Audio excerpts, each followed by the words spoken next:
इस बार चैत्र नवरात्रि गुरुवार यानी कि 19 मार्च से शुरू होगी और इसका समापन 27 मार्च 2026 को होने वाला है। ज्योतिष शास्त्र के अनुसार इस साल की चैत्र नवरात्रि विशेष रूप से 4 राशियों के लिए बेहद ही शुभ परिणाम लेकर आएगी। आइए इसे विस्तार से बताते हैं कि कौन सी हैं वो 4 राशियाँ जिनकी किस्मत इस बार बदलने वाली है इस नवरात्रि से। नमस्कार, आपके साथ मैं पल्लवी रविंद्र सिंह। देखिए, चैत्र नवरात्रि चैत्र मास के शुक्ल पक्ष की प्रतिपदा तिथि को शुरू होती है और नौमी तिथि को समाप्त होती है। इसी नौमी तिथि को रामनवमी मनाई जाती है, जिसे विशेष रूप से भगवान श्री राम के जन्मोत्सव के रूप में माना जाता है।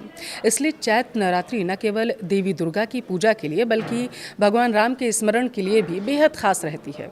ज्योतिष शास्त्र के अनुसार इस साल की चैत्र नवरात्रि विशेष रूप से 4 राशियां ऐसी हैं जिनके लिए बेहद ही शुभ रहने वाली है, परिणाम लेकर आएगी। अब देखिए, ऐसा माना जाता है कि इस दौरान उन राशियों के जातकों के जीवन में सफलता, समृद्धि और नए अवसरों की संभावनाएं ज़्यादा बढ़ जाती हैं। इनमें सबसे पहले मेष राशि वाले जातक आते हैं। मेष राशि के जातकों के लिए चैत्र नवरात्रि अत्यंत शुभ परिणाम लेकर आती है।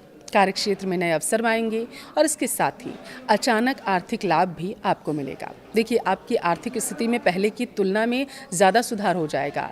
नई नौकरी के आपके लिए अवसर आएंगे और इसके साथ साथ लंबे समय से रुके हुए कार्य भी आपके इस दिशा में पूरे होने की संभावना जताई जा रही है। किसी पुराने कानूनी विवाद का फैसला आपके पक्ष में आएगा। तो वहीं दूसरी तरफ अगर कर्क राशि की बात करें तो कर्क राशि वालों की आय में ज़्यादा वृद्धि होने की संभावना जताई गई है। व्यापार कर रहे लोगों को मुनाफा होगा, तो वहीं साथ ही उनके व्यापार का विस्तार भी ज़्यादा होगा। समाज में आपके मान सम्मान और सामाजिक प्रतिष्ठा में वृद्धि होगी। नया घर या वाहन खरीद सकते हैं आप। किसी महत्वपूर्ण व्यक्ति से मुलाकात आपके करियर को एक नई दिशा प्रदान करेगी। इसके अलावा अगर आप विदेश में काम करने का सपना देख रहे हैं तो आपकी इच्छा भी पूरी हो सकती है। और अब बात करेंगे तीसरी राशि यानी कि सिंह राशि की। देखिए, सिंह राशि के जातकों के लिए चैत्र नवरात्रि लाभकारी साबित होगी। इस दौरान आपके आत्मविश्वास में वृद्धि होगी। आपको नई योजनाओं को लागू करने के अवसर मिलेंगे। कार्यस्थल पर आपके काम की सराहना होगी और इसके साथ साथ आपके जो वरिष्ठ होंगे उनसे आपको सहयोग मिलने लगेगा। व्यवसाय में नए अवसर मिलेंगे आपको और आपके पारिवारिक जीवन में सुख और स्थिरता ज़्यादा बढ़ेगी। और अब बात मकर राशि की। मकर राशि वालों को देवी दुर्गा का विशेष आशीर्वाद मिलने की संभावना है। आपके सामने नए प्रोजेक्ट या फिर काम के अवसर आ सकते हैं। परिवार के भीतर सुख, शांति और आनंद का माहौल मिलेगा। विभिन्न स्रोतों से आर्थिक लाभ मिलने की संभावना है। इसके अलावा आपको पैतृक संपत्ति भी प्राप्त हो सकती है। नौकरी में पदोन्नति की संभावना है और अगर आपने कहीं निवेश किया है तो आपको उस पर अच्छा रिटर्न भी मिल सकता है। माता रानी की कृपा प्राप्ति के लिए चैत्र नवरात्रि की अवधि को विशेष माना जाता है। इस दौरान कलश स्थापना का भी विशेष महत्व है। अगर आप वास्तु नियमों का ध्यान रखते हुए चैत्र नवरात्रि की तैयारियां करते हैं तो इससे आपको अद्भुत परिणाम देखने को मिलेगा। आज हम आपको कुछ ऐसे ही वास्तु उपाय बताएंगे जिनसे आप नवरात्र के दौरान लाभ ले सकते हैं। तो इस तरह कैसे किया जाता है नवरात्र में वास्तु का उपाय, आइए आपको बताते हैं। देखिए, नवरात्र के दौरान घर की साज सज्जा विशेष ध्यान देना चाहिए इस पर। इसके लिए आप घर के मुख्य द्वार पर तोरण बांध सकते हैं, जो आम के पत्तों का हो सकता है या फिर अशोक के पत्तों का हो सकता है। और तोरण को हम बंधनवार भी कहते हैं।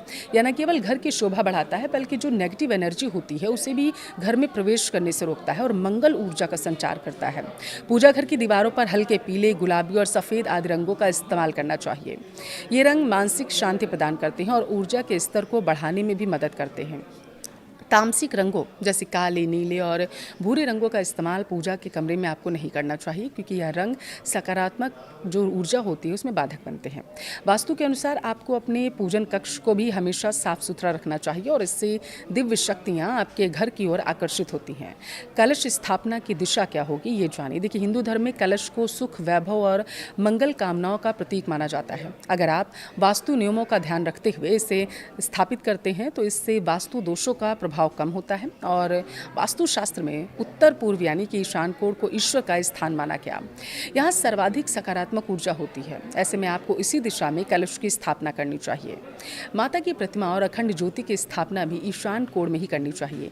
एक पीतल के कलश में चावल भरकर उसे मंदिर के उत्तर पूर्व हिस्से में आपको रखें। और वास्तु के अनुसार इस उपाय को करने से धन धान्य में वृद्धि होती है, घर में समृद्धि आती है।